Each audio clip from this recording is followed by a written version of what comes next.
આપણે ખોડું આવ્યા હતા પ્રમોશન માટે, પણ અહીંયા 3 કલાક સમય વિતાવવાનો છે, એટલે ટાઈમ પાસ કરવાનો, કારણ કે અહીંયા મૂર્તિ પૂજન છે એ 3 કલાક પછી છે, અને વહેલા આવી ગયા તો અત્યારે અમે આવી ગયા આરામ કરવા માટે.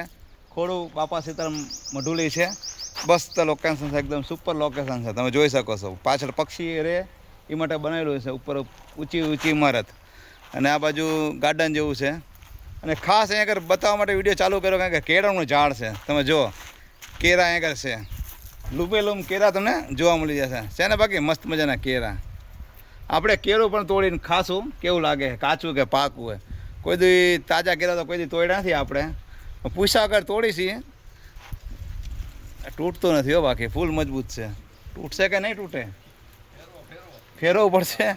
તૂટતું છે નહીં, એટલે લગભગ કાચું જ લાગે છે. એટલે ભલે તૂટને, હા તૂટ્યું તો ખરી હો કેળું, માંડ તૂટ્યું. હવે ટ્રાય કરી કેવું નીકળે, ખાવા લાયક છે કે પછી ફેંકવા લાયક છે. હાલો પકડો, હાલો ફોન આપણો, કેવું કેવું છે. આ ભાઈ આયા સાંભળી આરે જો પ્રમોશનમાં, બહુ વાર લાગી ગયો. હજી લાગી કેરા તમે ખાધા હશે, પણ આવું કેરું નહીં ખાધું હોય. સફેદ કેવું, વ્હાઈટ. સફેદ હાથી પિક્ચર હતું ને, હતું સફેદ હાથી, આપણે આના જોતા સફેદ કેરું, સફેદ કેરું.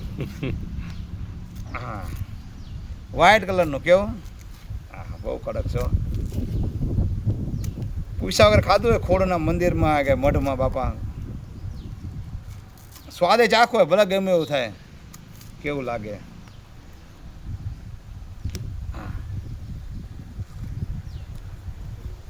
ખાવ મોરું છે, મોરું કંઈ સ્વાદ જ નથી આવતો, ખવાય નહીં કાચા કેરા. આ લોકો કઈ રીતે પકાવતા હશે ગામમાં, ઓરિજિનલ કેરા આવા આવે, અને આપણે ખાઈ તો એ પીરા ધમરક જેવાના, અંદરથી પીરા પીરા દાણાવાળા, કેમિકલ નાખતા છે ને મારા બેટા, એવું લાગે. કાપી નાખો, હલો.